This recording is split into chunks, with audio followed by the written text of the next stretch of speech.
What's up, guys? My name's called Betty, and today I'm going to be teaching you how to activate your empowered voice. How to activate your empowered voice. So you have a very deep burning message inside of you that you want to share, and you find it very difficult to express it in the right way, or you find it very difficult to command presence with your voice and what you want to say. As you can even just tell from me saying this video, I'm using my body language as a big port of call to share this message, but I'm also taking my time sharing with you and delivering with you the words. I don't have this written down everywhere. This is completely off the cuff. And this is literally how we do things. Sometimes we can just let our mind run a million miles an hour, that our brain is faster than the way that we speak. So it's all about slowing down, bringing some tantric essence into the flow, into your system and how you communicate. So we're able to really, really kind of drop into the heart space when we're talking, right? It's all about getting out of here and getting into your heart. And the way to do that is to drop your voice down. So I'm going to teach you a little snippet today about how to activate your empowered voice. I call it the empowered voice triad, the Golden Triad, essentially. And it's all about your inner voice. It's all about your creative voice. And it's all about your physical voice. Okay, so your inner, your creative, and your physical. And we're going to be running through a few of these because I feel like having these three in alignment is such a powerful way of essentially like bringing your best self forward, right? And I'm going to start with inner voice first and foremost, because all of these three things, which link them all together, is self-belief and empowerment.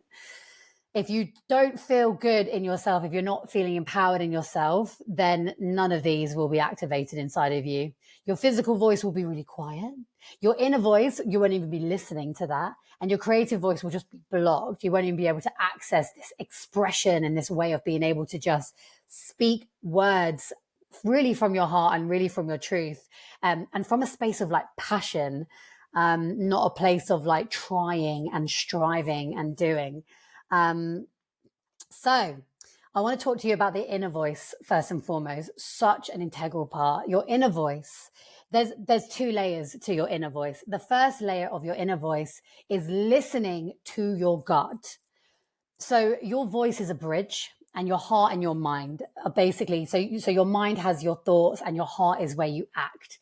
And if you aren't acting on the things that you're truly thinking about, so if you say, if you keep thinking about the same shit, but you don't do anything about it, then your voice and your expression is going to be out of alignment. Okay. So you're not listening to your inner voice. It's kind of like, when you're kind of like, you're seeing someone and, you can see all these red flags, and your inner voice is saying, abort, get away from that person, but you still just go ahead and do it anyway. Like you've completely blockaded your inner voice. You've completely ignored yourself. You've ignored your boundaries. You've cut off your inner intuition. And that is a superpower. And then the other thing as well is the other level to listening to your inner voice and activating your inner voice is your self-talk. Like, how do you talk to yourself? Like, how do you talk to yourself, when no one's around? Like what is the quality of your inner thought, of your inner dialogue? Because we always have an inner dialogue, having a conversation internally and, constantly all the time. Like there is constantly a communication back and forth that's happening, and it's constantly looking for things outside of you to back up certain narratives so it can start, attaching itself to like new other kind of things that we think and feel about ourselves, which isn't actually true. But that's going to be another video. We're going to talk about that. So yeah, this inner dialogue, essentially, for most part, for a lot of people, there's a lot of negative self-talk.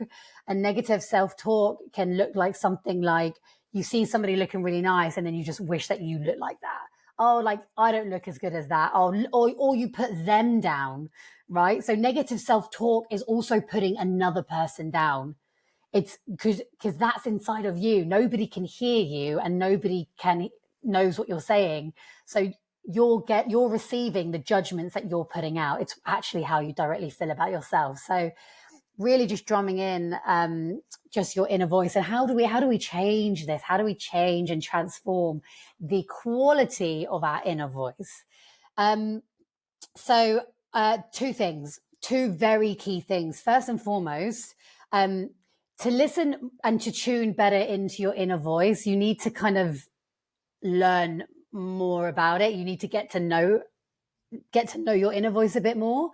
And we ignore our inner voice a lot of the time because we're not we kind of ignore it half the time. Your inner voice is almost like your higher self as well, or it's always working for you, not against you. So one of the things that I love doing personally is I journal my inner voice. I journal what's coming up for me, my inner thoughts. And that could be something like waking up in the morning, or usually after a long day of working. The evening time for me tends to be a bit more effective because I've already had like a full day of like filling my brain with stuff. And then the journal is a place that I can just dump everything out. And then once you do that, it kind of clears the space for suddenly for your inner voice to be heard. Okay. And then some journal prompts around listening to your inner voice are questions like, how do I feel about this part of my life, relationships in my life? How do I feel about my family? How am I feeling about myself? Something that's really important that's going on in your life, like really tune in to how you really feel about it and write about that specifically. So that's one way. And then the second way of how to evolve your inner kind of negative self-talk is by doing daily affirmations. And it could be as simple as looking at your beautiful, gorgeous self in the mirror and saying, words like, I am confidently expanding myself. I am beautiful. I am self-loving. I embrace all situations and scenarios with confidence. I connect with my inner spirit. I'm always looking to evolve and I'm always tuned in to my higher self. I love me. I love you. I love me. So just saying some beautifully powerful words, and that will just in itself create more of a very deepened creative backbone in your golden triad. And then the final one is your physical voice, right? Your physical voice. Oh, and just a quick note on the last one, on creative voice. I'm going to write down in the bio below, in the just below this video, of all of my favorite podcasts, like videos I've watched recently, like loads of cool stuff down there. So do check it out. And then the final one is obviously like your physical voice, like actually taking care of the physicality of your voice. Are you drinking? Are you staying hydrated? Are you minimizing alcohol? Are you not smoking? Are you actually taking care of your actual vocal cords, right? Because when we're in vocations and we're talking a lot in our day-to-day, it can have a strain on your voice. And obviously in the wintertime when it's really cold outside, we want to be able to warm our voice up because our voice actually becomes more strained in colder weather. So it's always having a scarf around your neck and drinking warm teas. The key to a healthy voice is having a warmed up voice, right? So like when you are cooking a roast dinner, you're like always preheat. When you put in a chicken on or a nut roast, you're always preheating the oven. When you're like turning on your engine, you're always warming the car up before you go. You can't just go. If you're like making love to a partner, like, you would always like warm them up first. And the same thing is with your voice as well. It's like warming up your vocals is the definition of having a very, very, very beautiful vocal, very, very beautiful vocal hygiene. So they're my three: your inner voice, your creative voice, and your physical voice. I'm going to add some more stuff into the bio below. Do let me know if you do like this video. Feel free to comment. If you have any questions around your voice, I'd love to answer them. And also, do hit the subscribe button to learn more about stepping into your empowered voice and lots more in the future. See you later.